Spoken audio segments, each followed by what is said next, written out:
अगर आप social science यानी कि सामाजिक विज्ञान की परीक्षा देने वाले हैं तो यह वीडियो आपके लिए रामबाण साबित होने वाला है, क्योंकि आज की इस वीडियो में हम लोग वायरल क्वेश्चन की बात करेंगे। काफी जबरदस्त क्वेश्चन है। जिस प्रकार से यहाँ पे क्वेश्चन आपको मिलेगा, सीधे यही सभी प्रश्न आपकी परीक्षा में देखने को मिल सकता है। और आपको बता दें कि सोशल साइंस का जो परीक्षा होता है वह 80 नंबर का होता है। ये तो सारी चीज आपको पता ही पहले से। और पहला जो प्रश्न देख रहे हैं वो प्रश्न है कि गेरिबाल्डी पेशे से क्या था, जो कि बहुत इंपॉर्टेंट क्वेश्चन है, क्योंकि यह जो प्रश्न है आप देख सकते हैं कि 2012 में भी पूछा गया था, 2014 में भी पूछा गया था, 2016 में भी पूछा गया था, यानी कि काफी ज्यादा इंपॉर्टेंट है और आप सभी को पता भी है। तो फटाफट से बता दीजिए कि इसका आंसर क्या होगा कि गेरिबाल्डी पेशे से क्या था, और ये सभी क्वेश्चन आपको उस बुक में मिल जाएंगी। तो आपको बताना चाहेंगे कि गेरिबाल्डी जो पेशे था वो एक प्रकार का नाविक था, आप सभी को पता ही है। तो यानी कि ऑप्शन जो इसका डी नंबर दिया गया है आपका बिल्कुल ही बिल्कुल करेक्ट उत्तर हो जाएगा। ठीक है, आपको बहुत ही जबरदस्त तरीके से हम तैयारी करा रहे हैं। फिलहाल क्लास आपको बता दें कि सुबह 6 बजे चल रही है और रात्रि को 8 बजे चल रही है। जब आप हमसे जुड़े रहिएगा तो क्लास अगर बदलता भी है समय तो आपको हम बता देंगे। ठीक है, लेकिन अगर किसी कारणवश आपको उस समय नहीं मिल पाता है तो बाद में वीडियो देख सकते हैं, वीडियो अपलोड रहेगा हमेशा। ओके, चलिए आगे बात करते हैं अगले नंबर प्रश्न की। तो अगला नंबर प्रश्न आप देख सकते हैं। अगला नंबर जो प्रश्न है बहुत ही शानदार प्रश्न है, क्योंकि 2020 में पूछा गया था। हो सकता है कि आपके एग्जाम में पूछा जा सके, तो ध्यान से देख लीजिए और इसका जवाब देने का प्रयास कीजिएगा। ठीक है, तो देख सकते हैं पहला दूसरा नंबर जो प्रश्न है वह कह रहा है कि काउंट काबूल को विक्टर इमैनुअल ने किस पद पर नियुक्त किया था। ये 2020 में क्वेश्चन को पूछा गया था, है ना। तो आपको फटाफट से इसका जवाब आपको बता देनी है। ओके, क्या क्वेश्चन कह रहा है कि काउंट काबूल को विक्टर इमैनुअल ने किस पद पर नियुक्त किया था, तो आपको बताना है। आपको बता देते हैं कि इसका ऑप्शन क्या क्या है। आप देख सकते हैं सेनापति है, फ्रांस में राजदूत है, प्रधानमंत्री और गृह मंत्री। देखिए हम लोग कोशिश करते हैं कि कम से कम एक बार में आपको 50 क्वेश्चन आपको कवर करा दे। ठीक है, 50 क्वेश्चन जब आपको याद हो जाएगा एक एक वीडियो में, तो समझिए कि बहुत अच्छी चीज है और यही सभी प्रश्न जो आपके एग्जाम में पूछा जा सकता है। ओके, तो आइए, तो आपको बताना चाहेंगे कि देखिए जो काउंट काबूल थे वो विक्टर इमैनुअल ने किस पद पर नियुक्त किया था, तो वो प्रधानमंत्री के पद पे नियुक्त किया था। यानी कि ऑप्शन जो हो जाएगा वो आपका सी नंबर ऑप्शन हो जाएगा। क्या हो जाएगा ऑप्शन आपका सी नंबर बिल्कुल ही करेक्ट उत्तर हो जाएगा। बिल्कुल, चलिए, तो जिनको याद नहीं होगा वो फटाफट से याद करते जाएंगे, क्योंकि 50 प्रश्न है तो थोड़ा सा हम लोग फास्ट करने की कोशिश करेंगे, जिससे कि जल्दी से हो जाए और आपको पूर्ण रूप में ज्ञान हो जाए। बहुत ही शानदार प्रश्न है और प्रश्न देखिए बहुत ही शानदार प्रश्न कह रहा है कि रक्त एवं लौह नीति का अवलंबन किसने किया था। बहुत ही बढ़िया प्रश्न है और प्रश्न है कि रक्त एवं लौह नीति का जो अवलंबन है वो किसने किया था, जो कि 2011 में, 2017 और 2020 ये तीनों बार पूछा गया है। तो आप देख सकते हैं कितना ज्यादा इंपॉर्टेंट है। तो बिल्कुल आपको बताना चाहेंगे इसका उत्तर जो हो जाएगा वो आपका ऑप्शन हो जाएगा सी नंबर, बिस्मार्क। क्या हो जाएगा, बिस्मार्क हो जाएगा। इसका ऑप्शन क्या हो जाएगा, सी नंबर हो जाएगा। चलिए आगे बात करते हैं अगले प्रश्न की कि अगला प्रश्न क्या कह रहा है। बहुत बढ़िया, चलिए अगला प्रश्न देखिए और याद करते जाइएगा। ओके, और फटाफट से लाइक भी कर दीजिए वीडियो को। चलिए प्रश्न कह रहा है कि बीना कांग्रेस के द्वारा फ्रांस में किस शासन वंश की पुनर्स्थापना की गई थी, जो कि 2014 में प्रश्न को पूछा गया था। बहुत ही बढ़िया प्रश्न है और फटाफट तरीके से आपको इसका जवाब बताना है। फटाफट तरीके से बताइए। बिल्कुल, हम आपको तो इसका उत्तर बताएंगे ही। प्यारे साथियों, आपको हम बताना चाहेंगे इसका जो उत्तर हो जाएगा वो हो जाएगा बुर्बोवंश, है ना।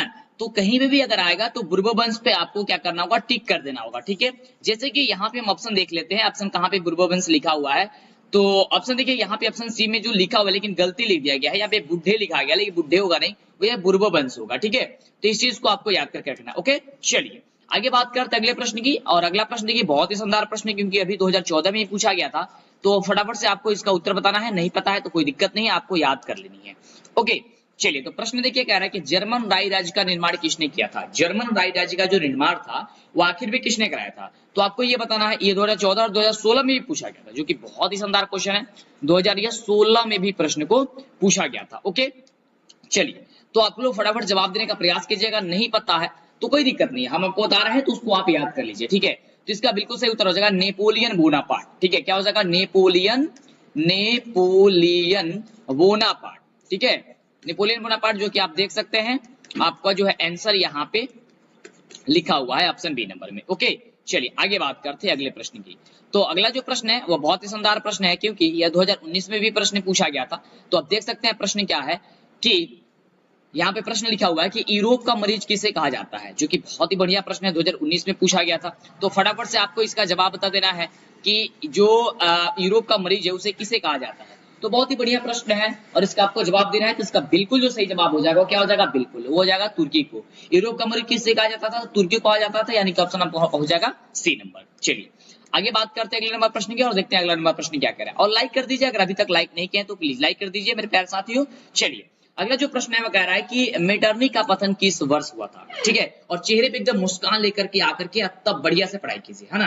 ऐसा नहीं कि टेंशन पे रहना है, नहीं बिल्कुल नहीं, ऐसा नहीं। आपका एग्जाम बहुत ही बेटर जाएगा, बस आप हमसे जुड़े रहिए, क्योंकि पिछले साल के बाद इस साल भी आपको टॉपर देने के लिए बहुत ही जबरदस्त तरीके से आपको हम वर्क कर पा रहे हैं, जिससे कि आपका एग्जाम बहुत ही बेटर हो पाए, है ना। ये देख सकते हैं 2017 में क्वेश्चन को पूछा गया था। प्रश्न कह रहा है कि मिटरनी का पतन किस वर्ष जो है वह हुआ था, जो कि बहुत ही बढ़िया प्रश्न है। तो ये हुआ था मई 1848 ईस्वी में, यानी कि ऑप्शन जो दिया गया है आपका सी नंबर जो है बिल्कुल करेक्ट उत्तर हो जाएगा। क्या हो जाएगा? मई 1848 ईस्वी में। और इसको आपको बढ़िया तरीके से याद कर लेना है कि मिटरनी का पतन कब हुआ था, तो मई 1848 ईस्वी में हुआ था। अगला देखते हैं प्रश्न की ओर। अगला देखते हैं प्रश्न हम सभी का क्या कह रहा है। अगला जो प्रश्न है वो कह रहा है हम सभी का प्रश्न कि मेजनी का संबंध किस संगठन से था, जो कि बहुत ही बढ़िया प्रश्न है, क्योंकि ये क्वेश्चन जो है 2018 में भी पूछा गया था। कब पूछा गया था?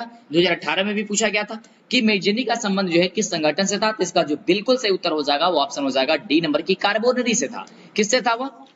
तो कार्बोनरी से था, यानी कि ऑप्शन जो आपका डी नंबर दिया गया है आपका बिल्कुल ही बिल्कुल करेक्ट उत्तर हो जाएगा। चलिए आगे बात करते हैं अगले प्रश्न की। अगला प्रश्न हम सभी का क्या है? तो अगला जो प्रश्न है बहुत ही बढ़िया प्रश्न है, क्योंकि 2011 में प्रश्न ये पूछा गया था। और प्रश्न कह रहा है कि जाल्वेरिन एक संस्था थी, मतलब जाल्वेरिन एक संस्था जी, वो कैसी संस्था थी, किस प्रकार की संस्था थी, आपको ये बताना है। तो बहुत ही बढ़िया प्रश्न है, तो आप सभी को ये पता ही है। और पहला ही ऑप्शन आपको दिया गया है कि यूरोपीय व्यापारियों की, है ना। तो यानी किसका सही, बिल्कुल सही उत्तर ऑप्शन ए नंबर ही हो जाएगा कि व्यापारियों की थी, यानी कि ऑप्शन जो आपका ए नंबर है बिल्कुल ही बिल्कुल करेक्ट उत्तर हो जाएगा। आगे बढ़ते हैं अगले नंबर प्रश्न की। चलिए हम लोग क्योंकि 50 प्रश्न को कंप्लीट करना है, ठीक है। चलिए तो हम लोग देखते हैं अगला प्रश्न। अगला जो प्रश्न है वह प्रश्न हम सभी का जो है वो कह रहा है कि यहां पे देख सकते हैं प्रश्न, 1 सेकेंड। चलिए तो अगला जो प्रश्न में कह रहा है हम सभी का, यहां पे आप देख सकते हैं कि यंग यूरोप की स्थापना किसने की थी, ठीक है। यंग यूरोप की जो स्थापना है वो किसने की थी, आपको ये बताना है। और यह प्रश्न जो है 2021 के बोर्ड परीक्षा में और 2019 में भी पूछा गया था। तो आप देख सकते हैं कितना इंपॉर्टेंट क्वेश्चन है, बिल्कुल बहुत इंपॉर्टेंट है। तो आपको इसका जवाब देना है, ठीक है, कि यंग यूरोप की स्थापना जो है वो किसने की थी। बहुत ही बढ़िया प्रश्न है ना, बिल्कुल बढ़िया प्रश्न है। तो आपका इसका उत्तर बताना है। तो इसका जो उत्तर हो जाएगा वो हो जाएगा ऑप्शन सी नंबर की, ये बिस्मार्क ने। क्या हो जाएगा इसका उत्तर? बिस्मार्क, है ना। कि यंग यूरोप की स्थापना किसने की थी, तो बिस्मार्क ने की थी, यानी कि ऑप्शन जो इसमें दिया गया है आपका ऑप्शन सी नंबर, वो आपका बिल्कुल करेक्ट उत्तर हो जाएगा। अगला देखिए प्रश्न हम सभी क्या कह रहा है, बहुत ही शानदार प्रश्न है। कह रहा है क्योंकि 2021 में भी यह प्रश्न को पूछा गया था। तो प्रश्न हम सभी क्या कह रहा है कि यंग इटली की स्थापना किसने की थी, यंग इटली। अब यहाँ पे जो है यंग इटली की स्थापना जो है वह किसने की थी, आपको ये बताना है बिल्कुल। तो यंग इटली की स्थापना जो है वो की थी किसने, मेजनी ने की थी, यानी कि ऑप्शन जो हो जाएगा वह बी नंबर आपका क्या हो जाएगा, बिल्कुल करेक्ट उत्तर हो जाएगा। क्या हो जाएगा? मेजनी ने की थी, यानी कि यंग इटली की स्थापना किसने की थी, मेजनी की थी। और जितने भी वीडियो इस चैनल पे अपलोड है, अगर आप नहीं देखे हैं तो एक एक करके सभी वीडियो देख लीजिए और क्लास को रेगुलर कीजिए। नहीं तो जब परीक्षा आपका नजदीक आ जाता है तो आप लोग काफी ज्यादा परेशान हो जाते हैं, फिर आपको कुछ समझ में नहीं आता। अगला प्रश्न आप देख सकते हैं, शानदार प्रश्न है कि 12 नंबर प्रश्न है कि सन 1870 में फ्रांस और प्रसा के बीच युद्ध कहां पे हुआ था, जो कि 2015 में यह प्रश्न जो है वह पूछा गया था। तो आपको बताना है कि सन 1870 में फ्रांस और प्रसा के बीच जो युद्ध हुआ था वह कहां हुआ था। बहुत ही बढ़िया प्रश्न है। तो इसका जो बिल्कुल सही जवाब हो जाएगा वह क्या हो जाएगा, बिल्कुल सेडॉन, यानी कि ऑप्शन जो हो जाएगा वह ए नंबर हो जाएगा। क्या हो जाएगा? सेडॉन, यानी कि सेडॉन में हुआ था, यानी कि ऑप्शन हो जाएगा ए नंबर। चलिए अगले प्रश्न की बात करते हैं कि अगला नंबर प्रश्न हम सभी क्या कह रहा है। तो देखिए अगला नंबर जो प्रश्न है वह बहुत ही बढ़िया प्रश्न है। और प्रश्न हम सभी क्या देखिए यहाँ पे कह रहा है कि बीना सम्मेलन कांग्रेस का अध्यक्ष कौन था। बीना सम्मेलन कांग्रेस के जो अध्यक्ष थे वो कौन थे, जो कि प्रश्न जो है 2021 में यह प्रश्न को पूछा गया था। ठीक है, प्रश्न क्या कह रहा है कि बीना सम्मेलन कांग्रेस का अध्यक्ष जो है वह कौन था, आपको ये बताना था। बहुत ही बढ़िया प्रश्न है और इसका जवाब क्या हो जाएगा, मेटरनिक था। कौन था जी? तो मेटरनिक, यानी कि ऑप्शन जो आपका हो जाएगा वह डी नंबर आपका बिल्कुल ही करेक्ट उत्तर हो जाएगा। ठीक है, मेटरनिक था। चलिए आगे बात करते हैं, तो ऑप्शन आपका इसका हो जाएगा डी नंबर। अगला प्रश्न देखिए बहुत ही बढ़िया प्रश्न है, क्योंकि 2021 में भी प्रश्न पूछा गया था कि बिना कांग्रेस में कौन राष्ट्र सम्मिलित नहीं था। बिना कांग्रेस में जो था वो कौन जैसा राष्ट्र है जो सम्मिलित नहीं था, या 2021 में प्रश्न को पूछा गया था। तो इसका जवाब आपको शानदार तरीके से शानदार क्वेश्चन का जवाब देना है, तो फटाफट से आप इसका जवाब दे दीजिए। ठीक है, ऑप्शन आप देख सकते हैं यहाँ पे, ऑप्शन आपको लिखा हुआ मिल जाएगा। ठीक है, तो बिल्कुल इसका जो सही जवाब हो जाएगा वो हो जाएगा ऑप्शन सी नंबर, फ्रांस। क्या हो जाएगा? फ्रांस जी बिल्कुल। तो जिन बच्चे का फ्रांस आ रहा है ऑप्शन, उनका बिल्कुल ही करेक्ट उत्तर है। अगला देखिए प्रश्न हम सभी का बहुत ही बढ़िया प्रश्न है, और प्रश्न हम सभी क्या कह रहा है देख सकते हैं आप यहाँ पे कि स्वतंत्र राष्ट्र घोषित किया गया स्वतंत्र जो राष्ट्र है वो घोषित किया गया, कब घोषित किया गया आपको ये बताना है। और यह प्रश्न जो है वो 2018 में प्रश्न को पूछा गया था। ओके, तो आपको इसका जवाब बताना है बिल्कुल शानदार तरीके से। तो बिल्कुल इसका जो जवाब हो जाएगा वो क्या हो जाएगा, बिल्कुल बी नंबर हो जाएगा कि 1832 ईस्वी में किया गया था। बिल्कुल, तो 1832 ईस्वी जो हो जाएगा इसका बिल्कुल ही करेक्ट उत्तर हो जाएगा ऑप्शन नंबर बी। आगे बात करते हैं अगले नंबर प्रश्न की और देखते हैं अगला नंबर प्रश्न हमसे क्या क्या कह रहा है।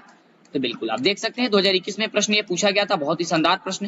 प्रश्न है कि 1830 ईस्वी की क्रांति के बाद फ्रांस में किस प्रकार का शासन व्यवस्था स्थापित हुआ था, किस प्रकार का शासन स्थापित हुआ आपको ये बताना है। 2021 में यह प्रश्न को पूछा गया था, तो आपको इसका फटाफट तरीके से जवाब दे देनी है कि इसका जो जवाब हो जाएगा वो क्या हो जाएगा। तो बिल्कुल इसका जो जवाब हो जाएगा वो हो जाएगा ऑप्शन ए नंबर की संघीय शासन व्यवस्था थी। कौन सी शासन व्यवस्था थी, तो संघीय शासन व्यवस्था थी, यानी कि ऑप्शन जो आपका ए नंबर दिया गया है आपका बिल्कुल ही करेक्ट उत्तर हो जाएगा। चलिए आगे बात करते हैं अगले प्रश्न की कि अगला प्रश्न क्या कह रहा है। अगला जो हम लोग सभी का 17 नंबर प्रश्न है, बहुत ही शानदार प्रश्न है और प्रश्न हम सभी का जो है वह कह रहा है कि वियना सम्मेलन की मेजबानी निम्नलिखित में से वियना सम्मेलन की मेजबानी निम्नलिखित में से किसने किया, जो कि बहुत बढ़िया प्रश्न है। 2021 में भी यह प्रश्न जो है वह पूछा गया था, आपको इसका जवाब बता देना है। तो इसका जो जवाब हो जाएगा मेटरनिक ने किया था। कौन किया था, मेटरनिक ने, यानी कि ऑप्शन जो आपका हो जाएगा ए नंबर वह बिल्कुल ही करेक्ट उत्तर हो जाएगा। ओके, चलिए आगे बात करते हैं अगले नंबर प्रश्न की। तो अगला नंबर 18 नंबर प्रश्न आप देख सकते हैं जो कि काफी इंपोर्टेंट है, बोर्ड मेडल भी है और यह 2019 में भी क्वेश्चन पूछा गया था। तो आप देख सकते हैं प्रश्न कह रहा है कि किसका कथन है, क्वेश्चन है कि ध्यान से देखिएगा कि किसका कथन है संसाधन होते नहीं बनते हैं, संसाधन होते नहीं बनते हैं, ये किसका कथन है आपको ये बताना है। अब हम लोग जियोग्राफी में चले चुके हैं कि भूगोल का क्वेश्चन आपको मिलेगा, पहले इतिहास का क्वेश्चन मिला था, भूगोल का क्वेश्चन मिलेगा, इसी प्रकार से बहुत सारे जितने भी मतलब सोशल साइंस में है आपका सबका क्वेश्चन मिल जाएगा। तो हम आपको इसका उत्तर बताना चाहेंगे, इसका जो बिल्कुल सही उत्तर हो जाएगा ऑप्शन ए नंबर हो जाएगा। जितने भी बच्चे ऑप्शन ए नंबर दे रहे हैं जिम्मरमैन, उनका बिल्कुल सही उत्तर है। ठीक है, चलिए आगे बात करते हैं अगला नंबर प्रश्न की और देखते हैं अगला नंबर प्रश्न हम सभी का क्या कह रहा है। तो अगला नंबर प्रश्न है बहुत ही शानदार प्रश्न है, क्योंकि 2016-2018 में भी प्रश्न को पूछा गया था कि मरुस्थलीय मृदा का विस्तार निम्नलिखित में से कहाँ है। मरुस्थलीय मृदा का जो विस्तार है वो निम्नलिखित में से कहाँ है आपको ये बताना है। 2016 में और 2018 में यह प्रश्न को पूछा गया था। तो समझ सकते हैं बहुत ही शानदार क्वेश्चन है ना। तो आपको इसका फटाफट से उत्तर बता देनी है। तो बिल्कुल आपको बताना चाहेंगे, वैसे आपको याद है तो फटाफट से नीचे कमेंट करके बताते रहिए। इसका बिल्कुल सही उत्तर हो जाएगा राजस्थान। क्या हो जाएगा, इसका बिल्कुल सही उत्तर राजस्थान हो जाएगा, यानी कि ऑप्शन जो इसका बी नंबर है बिल्कुल ही बिल्कुल करेक्ट उत्तर हो जाएगा। चलिए आगे बात करते हैं अगला प्रश्न क्या कह रहा है हम सभी का। तो अगला जो 20 नंबर प्रश्न है वह कह रहा है कि यहाँ पे कि भारत में सर्वाधिक क्षेत्र पर किस मिट्टी का विस्तार है। भारत में सर्वाधिक क्षेत्र पर किस मिट्टी का जो है वह विस्तार है, जो कि बहुत इंपोर्टेंट क्वेश्चन है, बोर्ड मेडल क्वेश्चन है ये, आपको ये बताना है। तो इसका जो बिल्कुल सही उत्तर हो जाएगा ऑप्शन हो जाएगा ए नंबर ही कि जलोढ़। क्या हो जाएगा, ऑप्शन ए जलोढ़ हो जाएगा। ठीक है, बिल्कुल। चलिए आगे बात करते हैं अगले नंबर प्रश्न की। अगला नंबर प्रश्न हम सभी का जो है वह प्रश्न हम सभी का क्या कह रहा है। तो आप देख सकते हैं अगला जो प्रश्न है वह प्रश्न हम सभी का है कि काली मृदा का दूसरा नाम क्या है, जो कि बहुत ही शानदार क्वेश्चन है। 2017 में भी यह क्वेश्चन को पूछा गया था। काली मृदा का दूसरा जो नाम होता है वह क्या होता है। चलिए तो आपको बताना चाहेंगे कि काली मृदा का दूसरा जो नाम है वो रेगुर मृदा है, यानी कि ऑप्शन जो हो जाएगा वह बी नंबर इसका बिल्कुल करेक्ट उत्तर हो जाएगा। काली मृदा का दूसरा नाम क्या है, रेगुर मृदा, यानी कि ऑप्शन हो जाएगा बी नंबर। आगे बात करते हैं अगले नंबर प्रश्न की। तो अगला जो प्रश्न है वह प्रश्न हम सभी का कह रहा है कि देख सकते हैं कि हीराकुंड बांध बना है। हीराकुंड जो बांध है वो किस पर बना है आपको ये बताना है। 2021 में भी यह प्रश्न को पूछा ही गया था। तो आपको बताना है कि हीराकुंड बांध बना है, आपको फटाफट से इसका उत्तर बताना है। तो इसका जो बिल्कुल सही उत्तर हो जाएगा वो आपको फटाफट से बता देनी है। तो इसका बिल्कुल सही उत्तर हम आपको बताना चाहेंगे कि ऑप्शन ए नंबर हो जाएगा कि महानदी पर बना है। कहां पे बना है वो जी, तो महानदी पर बना है, यानी कि ऑप्शन जो हो जाएगा वो ए नंबर आपका बिल्कुल ही बिल्कुल करेक्ट उत्तर हो जाएगा। आगे बात करते हैं अगले प्रश्न की और फटाफट तरीके से फटाफट क्वेश्चन को जवाब देने का प्रयास कीजिएगा। चलिए तो प्रश्न देख सकते हैं, बहुत ही शानदार प्रश्न है और प्रश्न आप देख सकते हैं यहाँ पे प्रश्न हम सभी का क्या कह रहा है। प्रश्न जो है वो कह रहा है कि नागपुर सागर परियोजना किस नदी पर बनी है, जो कि 2021 में प्रश्न को पूछा गया था। और आप यहाँ पे ऑप्शन देख पाते हैं, यहाँ पे नीचे लिखा हुआ है ऑप्शन, आप देखिए ध्यान से और इसका जवाब देने का प्रयास कीजिएगा। वैसे हम इसका उत्तर बता देंगे आपको कि इसका उत्तर जो होगा क्या हो जाएगा। तो इसका उत्तर हो जाएगा ऑप्शन बी नंबर कृष्णा। क्या हो जाएगा, ऑप्शन बी नंबर जो है कृष्णा नदी जो है इस पर, यानी कि ऑप्शन जो हो जाएगा बी नंबर हो जाएगा। आगे बात करते हैं अगले प्रश्न की कि अगला जो प्रश्न हम सभी का क्या कह रहा है। तो देखिए अगला जो प्रश्न है वो प्रश्न हम सभी क्या कह रहा है 24 नंबर प्रश्न कि देश के बांधों को किसने भारत का मंदिर कहा था, जो कि सबसे ज्यादा इंपॉर्टेंट क्वेश्चन रहता है ना। और ये क्वेश्चन जो है 2014 और 2016 दोनों में ये क्वेश्चन पूछा गया था। तो आप समझ सकते हैं कि इसका जो क्वेश्चन है मतलब ये क्वेश्चन जो है वो काफी ज्यादा इंपॉर्टेंट है। तो इसका बिल्कुल से उत्तर हो जाएगा जवाहरलाल नेहरू ने कहा थे। कौन? जवाहरलाल नेहरू, यानी कि ऑप्शन जो आपका दिया गया है बी नंबर वो आपका बिल्कुल ही करेक्ट उत्तर हो जाएगा। ठीक है, चलिए आगे बात करते हैं अगले प्रश्न की। अगला जो प्रश्न है वह प्रश्न हम सभी क्या कह रहा है कि कौन सी नदी प्रायद्वीपीय भारत की सबसे लंबी नदी है, जो कि 2021 में प्रश्न को पूछा गया था। प्रश्न क्या है कि कौन सी नदी प्रायद्वीपीय भारत की सबसे लंबी नदी है। बहुत ही शानदार क्वेश्चन है। तो इसका बिल्कुल सही उत्तर हो जाएगा ऑप्शन बी नंबर की गोदावरी होता है। क्या होता है? गोदावरी होता है। इधर ऑप्शन जो है इधर उधर हो गया है, सी नंबर पहले लिखा गया है, हालांकि इसका उत्तर हो जाएगा गोदावरी नदी, यानी कि ऑप्शन हो जाएगा बी नंबर। ठीक है, यहाँ पे बी लिखा हुआ है, ऑप्शन हो जाएगा बी नंबर। ठीक है, चलिए आगे बात करते हैं अगले प्रश्न की। अगला जो प्रश्न है वह प्रश्न हम सभी क्या कह रहा है, बहुत ही बढ़िया प्रश्न है। और प्रश्न हम सभी का है कि शांगपो किस नदी का उपनाम है। शांगपो जो है वह किस नदी का उपनाम है। 2021 में क्वेश्चन को जो है पूछा गया था। तो बहुत ही बढ़िया प्रश्न है। इसका भी सही उत्तर जो हो जाएगा वो ऑप्शन हो जाएगा ब्रह्मपुत्र, है ना। ऑप्शन हो जाएगा, देखिए ऑप्शन इधर उधर यहाँ पे हो गया जी, यहाँ पे बी नंबर ऊपर चला गया है, हालांकि इसका आंसर बी नंबर आपको ब्रह्मपुत्र जो होगा वो होगा। ऑप्शन थोड़ा इधर उधर हो गया है, ठीक है, इससे आपको ध्यान नहीं देनी है, बस आपको ध्यान देना है कि इसका सही उत्तर क्या होगा। क्या होगा? ब्रह्मपुत्र होगा। चलिए आगे बात करते हैं अगले प्रश्न की। और अगला देखिए प्रश्न हम सभी का यहाँ पे कह रहा है कि भाखड़ा नागल परियोजना जो है वो किस नदी पर है, जो कि बहुत ही बढ़िया प्रश्न है। प्रश्न है कि भाखड़ा नागल परियोजना किस नदी पर अवस्थित है, जो कि 2021 में और 2017 दोनों में यह प्रश्न को पूछा गया था। तो आपको फटाफट से इसका जवाब बता देनी है। तो बिल्कुल इसका जो जवाब हो जाएगा वो हो जाएगा क्या चीज, सतलज नदी पर बना हुआ है, यानी कि ऑप्शन जो हो जाएगा आज का सी नंबर ऑप्शन हो जाएगा। किस नदी पर बना हुआ है? सतलज नदी पर बना हुआ है, यानी कि ऑप्शन इसका हो जाएगा सी नंबर। आगे बात करते हैं अगले नंबर प्रश्न की ओर बढ़ते हैं, देखते हैं अगला प्रश्न क्या कर रहा है। और अभी तक इस चैनल को सब्सक्राइब नहीं किया फटाफट से कर लीजिए, तो काफी ज्यादा दिक्कत हो जाएगी और वीडियो आपको नहीं मिल पाएगी। ओके चलिए तो कर लीजिए और वीडियो को लाइक कर दीजिए नहीं किए हैं तो। चलिए अगला प्रश्न है कि दक्षिण भारत की सबसे बड़ी नदी घाट की परियोजना है, जो कि 2021 में क्वेश्चन पूछा गया था। दक्षिण भारत की सबसे बड़ी नदी घाटी जो परियोजना है वह कौन सी है? तो वह है तुंगभद्रा, यानी कि ऑप्शन जो आपका ए नंबर दिया गया है तुंगभद्रा, ये आपका बिल्कुल ऑप्शन ए नंबर हो जाएगा। तुंगभद्र जो है इसका बिल्कुल सही उत्तर हो जाएगा। नंबर प्रश्न देख सकते हैं कि बहुत ही शानदार प्रश्न है। और प्रश्न देखिए यहाँ पे कह रहा है कि प्राणियों के शरीर में कितना प्रतिशत जल की मात्रा निहित होती है, जो कि 2020 में और 2018 में यह क्वेश्चन पूछा गया था। ओके तो देखिए आपको बताना चाहेंगे इसका जो उत्तर हो जाएगा, वैसे इसका उत्तर हो जाएगा 60%, ठीक है। लेकिन अगर यहाँ पे प्राणियों की जगह वनस्पतियों रहता तब आपका 65% होता, ठीक है। लेकिन ऐसे यहाँ पे जो हो जाएगा ऑप्शन नंबर बी हो जाएगा कि 60%। ओके चलिए आगे बात करते हैं अगले प्रश्न की। तो अगला जो प्रश्न है वह प्रश्न हम सभी क्या कह रहा है कि बृहद क्षेत्र में जल की उपस्थिति के कारण, बहुत ही बढ़िया प्रश्न, ध्यान से समझिएगा और जवाब देने का प्रयास कीजिएगा। प्रश्न कह रहा है कि बृहद क्षेत्र में जल की उपस्थिति के कारण पृथ्वी को कहते हैं, क्या कहते हैं? ये आप 6 क्लास से ही पढ़ते आ रहे होंगे। और यह क्वेश्चन 2014 और 2016 ये 2 बार पूछा गया, देख सकते हैं।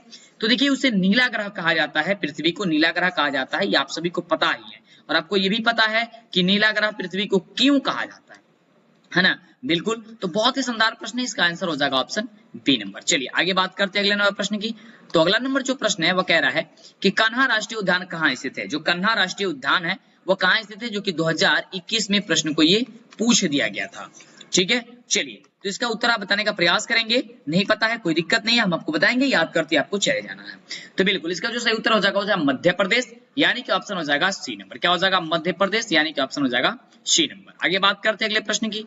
तो अगला जो प्रश्न है हम सभी का वो कह रहा है कि भारत का राष्ट्रीय पक्षी है, जो भारत का राष्ट्रीय पक्षी है वह क्या है? ये तो सबको पता है, बहुत ही शानदार क्वेश्चन है कि मयूर को कहा जाता है, यानी कि मोर को कहा जाता है। और 2021 में भी क्वेश्चन को ये पूछ दिया गया था, है ना। इतना छोटा क्वेश्चन आप देख रहे हैं ना, बिल्कुल ये छोटा नहीं है। देखिए क्वेश्चन कोई भी ना छोटा होता है ना कोई क्वेश्चन बड़ा होता है, अपने याद की बात होती है। अगर आपको याद रहेगा तो क्वेश्चन छोटा लगेगा, याद नहीं रहेगा तो आपको वो बड़ा लगेगा। तो मयूर यानी कि मोर हो जाएगा।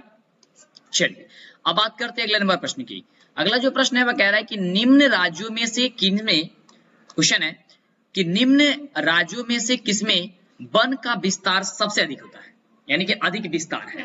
और यह प्रश्न जो है 2021 में पूछा गया था, ठीक है। प्रश्न क्या कह रहा है कि निम्नलिखित में से या निम्न राज्यों में से किसमें जो है वन का सबसे अधिक विस्तार होता है ना। तो बहुत ही बढ़िया प्रश्न है। उसका जो सही उत्तर हो जाएगा वो हो जाएगा ऑप्शन सी नंबर की मध्य प्रदेश में होता है। लेकिन इधर ऑप्शन इधर उधर हो गया है, कोई दिक्कत नहीं है, बस आपको आंसर याद करके रखनी है ना। टाइप करते वक्त ए ऊपर चला, ए सही जगह है, बी जो है वो 3 नंबर स्थान पे चला गया, लेकिन उससे मतलब नहीं है, हमको आंसर सही याद करना है। तो ऑप्शन हो जाएगा आपका सी नंबर, यानी कि जो आपका ऑप्शन दिया मध्य प्रदेश। ओके, आगे देखिए, आगे बहुत ही बढ़िया प्रश्न है और प्रश्न से वगैरह की टेक्सटोलो का उपयोग होता है। टेक्सटोलो का उपयोग जो होता है वो क्या होता है, आपको ये बताना है। फटाफट से इसका उत्तर आपको बताना चाहिए, जो कि बहुत ही बढ़िया प्रश्न है। आपको बताने का, आप लोग बताने का इसका प्रयास कीजिएगा जिससे कि दिक्कत ना हो। ठीक है, क्या हो जाएगा इसका आंसर? कैंसर, बिल्कुल। ऑप्शन हो जाएगा सी नंबर, इसका आंसर हो जाएगा कैंसर हो जाएगा। बहुत बढ़िया बात है। चलिए आगे बात करते हैं अगले प्रश्न की, इसका उत्तर बताने का प्रयास कीजिएगा। अगला जो प्रश्न है वैसे नहीं पता है, कोई दिक्कत नहीं, हम आपको बताएंगे। प्रश्न कह रहे हैं कि भारत का राष्ट्रीय पक्षी है, ओ क्वेश्चन डबल हो गया ना, चलिए डबल हो गया, कोई दिक्कत नहीं है। मयूर यानी मोर को कहा जाता है। चलिए इसको छोड़ते हैं, अगला प्रश्न की ओर बढ़ते हैं क्योंकि क्वेश्चन डबल हो गया। अगला प्रश्न है कि निम्न में से कौन सा जानवर कंबल भारत से ही पाया जाता है? केवल, यहाँ पे देखिए कंबल, यहाँ पे टाइप है गलती से हो गया यार, केवल भारत में ही पाया जाता है। यहाँ पे क्या होगा? केवल। ठीक है, इसको सुधार लीजिएगा, थोड़ा सा क्वेश्चन को सुधार लीजिएगा। थोड़ा सा क्वेश्चन देखिए टाइप करते वक्त यार थोड़ा सा गड़बड़ हो जाता है। केवल, अच्छा कोशिश करवाएंगे, हम बोलेंगे कि टाइप करते वक्त तो लोग ध्यान दें जिससे कि दिक्कत ना हो बच्चों को। ओके, यहाँ पे केवल कर लीजिएगा कि निम्नलिखित में से कौन सा जानवर केवल भारत में ही पाया जाता है ना। तो इसका आंसर हो जाएगा घड़ियाल। क्या हो जाएगा? घड़ियाल, यानी कि ऑप्शन जो हो जाएगा इसका ए नंबर हो जाएगा। क्या हो जाएगा? घड़ियाल हो जाएगा, ऑप्शन ए नंबर। चलिए आगे बात करते हैं अगले नंबर प्रश्न की और देखते हैं अगला नंबर प्रश्न हम सभी का क्या कह रहा है। अगला जो प्रश्न कह रहा है कि वन संरक्षण एवं प्रतिबंधन प्रबंध की, माफ कीजिएगा, कि वन संरक्षण एवं प्रबंध की दृष्टि से वनों को कितने वर्गों में बांटा गया है? ये क्वेश्चन है और 2018 में ये क्वेश्चन को पूछा गया है। तो आपको फटाफट से इसका जवाब आपको बता देनी है कि इसका जो जवाब हो जाएगा वो क्या हो जाएगा। ठीक है, बिल्कुल। तो इसका जो जवाब हो जाएगा आपको लोग बताने का प्रयास कीजिएगा, वो हो जाएगा 3। क्या हो जाएगा? 3, यानी कि ऑप्शन जो हो जाएगा बी नंबर हो जाएगा 3। वन संरक्षण एवं प्रबंधन की दृष्टि से वनों को कितने वर्गों में बांटा गया है, कितने भागों में बांटा गया है, तो हो जाएगा 3। चलिए अगला प्रश्न जो है वो कह रहा है कि यह प्रश्न बहुत ही शानदार है कि भारत में 2021 में कितने प्रतिशत भौगोलिक क्षेत्र में वन का विस्तार था, जो कि 2021 और 2011 में भी यह प्रश्न को जो है वो पूछा गया था। आपको इसका जवाब बताना है, बहुत ही बढ़िया शानदार तरीके से आपको इसका जवाब बताना है, बिल्कुल। तो इसका आंसर हो जाएगा कि 19.27 है ना, 19.27 यानी कि प्रतिशत, यानी कि 19.27% इसका आंसर जो है वह हो जाएगा। ओके, चलिए जिनको याद नहीं है याद करते जाएंगे यार। देखिए आपके पास समय काफी कम बचेगा, अब बच रहा है, तो आप लोग बढ़िया तरीके से याद करिए, बढ़िया तरीके से पढ़ाई कर लीजिए। देखिए बहुत ही बढ़िया प्रश्न है और प्रश्न हम सभी का यहाँ पे कह रहा है कि निम्न में कौन आध्यात्मिक खनिज है? आध्यात्मिक खनिज कौन सा है? तो वो अभ्रक होता है। आपका ऑप्शन जहां पे भी अभ्रक लिखा हुआ होगा वहां पे आपको टिक कर देना है, बिल्कुल। आप देख सकते हैं यहाँ पे अभ्रक जो है ऑप्शन सी नंबर में है। कौन सा है ऑप्शन में? ऑप्शन सी नंबर में है, तो आपको इसका आंसर आपको टिक कर देना है ऑप्शन सी पे, बिल्कुल। तो ऑप्शन क्या हो जाएगा? सी नंबर हो जाएगा। ठीक है, चलिए आगे बात करते हैं अगले प्रश्न की कि अगला प्रश्न हम सभी का जो है वो क्या कह रहा है। ठीक है, चलिए तो अगला प्रश्न हम सभी देखते हैं कि अगला प्रश्न हम सभी का क्या कह रहा है। तो अगला जो प्रश्न है बहुत ही शानदार प्रश्न है। देखिए 2001 का पूछा गया था, 2021 में प्रश्न को पूछा गया था और प्रश्न हम सभी का जो है कह रहा है कि निम्न में से कौन सबसे अधिक कठोर खनिज है? निम्न में से कौन सा है जो है वह सबसे ज्यादा क्या है, कठोर है, आपको ये बताना है। 2021 में प्रश्न को पूछा गया था। आपको ऑप्शन है लोहा, मैग्नीज, हीरा और सोना। तो इसमें से जो सबसे अधिक जो है मतलब कि कठोर है वह हीरा होता है ना, हीरा होता है, कठोर होता है, यानी कि ऑप्शन जो आपका जो सी नंबर दिया गया है आपका बिल्कुल लिख कर उत्तर हो जाएगा। ठीक है, चलिए आगे बात करते हैं अगले प्रश्न की। अगला प्रश्न आप देख सकते हैं, अगला प्रश्न बहुत ही शानदार प्रश्न है और प्रश्न का जवाब दीजिएगा कि भारत में किस राज्य में खनिज तेल का सर्वाधिक भंडार है, यानी कि सबसे ज्यादा भंडार वहां पे कहाँ है, और 2021 में क्वेश्चन को पूछा गया था। ओके, इसका जवाब बताना है, बिल्कुल वो असम में है। कहाँ पे है? असम में, यानी ऑप्शन हो जाएगा ए नंबर। क्या हो जाएगा जी? ऑप्शन हो जाएगा ए नंबर। कहाँ है? असम। ठीक है, चलिए आगे बात करते हैं अगले नंबर प्रश्न की। तो अगला नंबर जो प्रश्न है हम सभी का वो बहुत ही शानदार प्रश्न देख सकते हैं यहाँ पे, बहुत ही शानदार है क्योंकि ये पूछा जाने वाला क्वेश्चन है, बोर्ड मेडल क्वेश्चन है कि प्राकृतिक गैस किस खनिज के साथ पाया जाता है? प्राकृतिक जो खनिज है वो किस खनिज के, प्राकृतिक गैस जो है वो किस खनिज के साथ पाया जाता है, आपको ये बताना। बहुत बढ़िया प्रश्न है। इसका जवाब हो जाएगा कि पेट्रोलियम के साथ पाया जाता है। ठीक है, कहाँ पे, किसके साथ पाया जाता है? पेट्रोलियम, यानी कि ऑप्शन जो हो जाएगा वो बी नंबर आपका करेक्ट उत्तर हो जाएगा। ठीक है, चलिए आगे बात करते हैं इसके क्वेश्चन की कि अगला जो क्वेश्चन हम सभी का वो क्वेश्चन क्या कह रहा है। तो अगला जो प्रश्न हम सभी का वो प्रश्न हम सभी का कह रहा है, ध्यान से आप देख सकते हैं कि सर्वोत्तम क्वेश्चन है कि सर्वोत्तम कोयला का प्रकार कौन सा है? सर्वोत्तम कोयला का जो प्रकार है वो कौन सा है? एंथ्रासाइट, पीट, लिग्नाइट या फिर ब्यूटेनियम, ब्यूटिमिनस। ठीक है, कौन सा है सर्वोत्तम कोयला का? तो आपको पता है एंथ्रासाइट होता है, यानी कि ऑप्शन जो आपका ए नंबर दिया गया है वो आपका ए नंबर आपका सही उत्तर हो जाएगा कि एंथ्रासाइड होता है। क्या होता है? एंथ्रासाइड होता है, यानी कि ऑप्शन ए नंबर हो जाएगा। चलिए अगले नंबर प्रश्न की बात करते हैं। अगला देखिए प्रश्न यहाँ पे क्या कह रहा है, ध्यान से समझने का प्रयास कीजिए। हर एक क्वेश्चन को ध्यान से समझने का प्रयास कीजिए और जवाब देने का प्रयास कीजिए। देखिए ये 2015 में क्वेश्चन को पूछा गया था, तो आप क्वेश्चन को देख सकते हैं कि यहाँ पे क्वेश्चन कह रहा है, बढ़िया तरीके से समझिएगा, कि यूरेनियम का प्रमुख उत्पादक स्थल है। यूरेनियम का जो प्रमुख उत्पादक स्थल है वह कौन सा है, आपको ये बताना है ना। तो इसका जो बिल्कुल सही उत्तर हो जाएगा वह क्या हो जाएगा, आपको ये बताना है। आप ऑप्शन जो है यहाँ पे आप आसानी तरीके से देख सकते हैं, डिगबोई, झरिया, घाटशिला या फिर जादूगोड़ा, है ना। बहुत बढ़िया क्वेश्चन है, उसका आपको जवाब देना है। देखिए काफी ज्यादा ये क्वेश्चन पूछा भी जाता है। देखिए 2013 और 2015 में भी ये क्वेश्चन को पूछा गया था। ओके, तो हो जाएगा जादूगोड़ा, यानी कि ऑप्शन जो आपका दिया गया है क्या चीज, ऑप्शन डी नंबर, वो आपका बिल्कुल सही उत्तर हो जाएगा। क्या हो जाएगा, ऑप्शन डी नंबर हो जाएगा, जादूगोड़ा। आगे बात करते हैं अगला नंबर प्रश्न की। अगला नंबर प्रश्न हम सभी क्या कह रहा है, बिल्कुल। तो अगला नंबर जो प्रश्न हम सभी क्या कह रहा है कि किस राज्य में खनिज तेल का विशाल भंडार है। किस राज्य में खनिज तेल का जो है विशाल भंडार है, आपको ये बताना है। बोर्ड मेडल भी है, 2015 में भी ये क्वेश्चन को पूछा गया था, जो कि काफी ज्यादा इंपोर्टेंट है। तो असम आपको हमने बताया था, बिल्कुल, तो असम हो जाएगा, यानी कि ऑप्शन हो जाएगा ए नंबर, असम। ठीक है, चलिए आगे बात करते हैं अगले प्रश्न की, कि अगला जो प्रश्न होगा वह प्रश्न हम सभी का क्या होगा। ठीक है, चलिए तो अगला आप देख सकते हैं यहाँ पे प्रश्न है कि निम्न में से किसका प्रयोग ताप शक्ति संयंत्रों में तापीय विद्युत का उत्पादन करने के लिए किया जाता है। क्वेश्चन पढ़िएगा बढ़िया से, कि निम्न में से किसका प्रयोग ताप शक्ति संयंत्रों में तापीय, यहाँ पे तापीय होगा, तापीय विद्युत का उत्पादन करने के लिए किया जाता है, जो कि 2021 में प्रश्न को पूछा गया था और आपको इसका देना है जवाब। तो देख सकते हैं आप यहाँ पे पहले ऑप्शन आपको देख लीजिए, कोयला, पेट्रोलियम, प्राकृतिक गैस, इनमें से सभी। तो यहाँ पे हो जाएगा ऑप्शन जो है इनमें से सभी हो जाएगा, यानी कि ऑप्शन हो जाएगा डी नंबर। क्या हो जाएगा, ऑप्शन यहाँ पे डी नंबर हो जाएगा। आगे बात करते हैं अगले नंबर प्रश्न की, कि अगला नंबर प्रश्न क्या कह रहा है, क्योंकि हम लोग को 50 प्रश्न कंप्लीट करना है, तो 50 में हम लोग 47 नंबर क्वेश्चन पे पहुंच चुके हैं। आपको वीडियो छोड़ के नहीं जाना है, फटाफट से लाइक कर दीजिए वीडियो को और चैनल पे अवेलेबल है सब्सक्राइब कर दीजिएगा। क्वेश्चन कह रहा है कि दक्षिण भारत की नदी घाटी परियोजना है। दक्षिण भारत की नदी घाटी जो परियोजना है वह है, आपको ये बताना है। 2021 में क्वेश्चन को पूछा गया था, तो इसका बिल्कुल सही उत्तर तुंगभद्रा परियोजना, यानी कि ऑप्शन जो आपका ए नंबर दिया गया आपका बिल्कुल ही करेक्ट उत्तर हो जाएगा कि तुंगभद्रा परियोजना, यानी तुंगभद्रा परियोजना हो जाएगा, ऑप्शन हो जाएगा ए नंबर। अगला प्रश्न देख सकते हैं, बहुत ही शानदार प्रश्न है और प्रश्न हम सभी क्या कह रहा है कि कौन सा ऊर्जा स्रोत जो है वो अनवीकरणीय है। अनवीकरणीय आपको बताना है, यहाँ से 2021 में क्वेश्चन को पूछा गया था, बिल्कुल। तो इसका सही जवाब क्या हो जाएगा, कोयला हो जाएगा। ठीक है, एक नवीकरणीय होता है, एक अनवीकरणीय होता है। जब आपको सब्जेक्टिव पढ़ाएंगे तो आपको वहां पे क्लियर कर देंगे हम क्या अनवीकरणीय क्या होता है, नवीकरणीय क्या होता है। ठीक है, और ये क्वेश्चन पूछा भी जाता है ना। चलिए अंतर भी पूछ दिया जाएगा, तो आपको परेशानी होनी, हम आपको सब चीज बता देंगे। अगला क्वेश्चन है 49 नंबर प्रश्न कर रहा है कि तारापुर परमाणु ऊर्जा केंद्र किस राज्य में है, जो कि 2020 में क्वेश्चन पूछा गया था। क्वेश्चन है कि तारापुर परमाणु ऊर्जा केंद्र जो है किस राज्य में है, आपको ये बताना है। तो बिल्कुल इसका जो सही जवाब हो जाएगा महाराष्ट्र, यानी कि मुंबई हो जाएगा, मैंने महाराष्ट्र हो जाएगा, यानी कि ऑप्शन क्या हो जाएगा आपका ए नंबर हो जाएगा, सी नंबर हो जाएगा। ठीक है, क्या हो जाएगा, सी नंबर हो जाएगा। चलिए अब हम लोग बढ़ते हैं लास्ट क्वेश्चन की ओर, लेकिन उसके पहले अभी तक वीडियो को लाइक नहीं किया, लाइक कर दीजिएगा, चैनल पे पहले बार सब्सक्राइब कर दीजिएगा, जिससे आगे से वीडियो मिले, तो आपको आगे से वीडियो नहीं मिल पाएगी। और बुक नहीं खरीदे हैं तो आप जाकर के खरीद सकते हैं, मेरे द्वारा खुद का लिखा गया बुक है, अब जाकर के मार्केट से ले सकते हैं। चलिए तो क्वेश्चन है हम सभी का बहुत ही शानदार प्रश्न कि यहाँ पे कि भारत के किस राज्य में सौर ऊर्जा के विकास की सर्वाधिक संभावना है।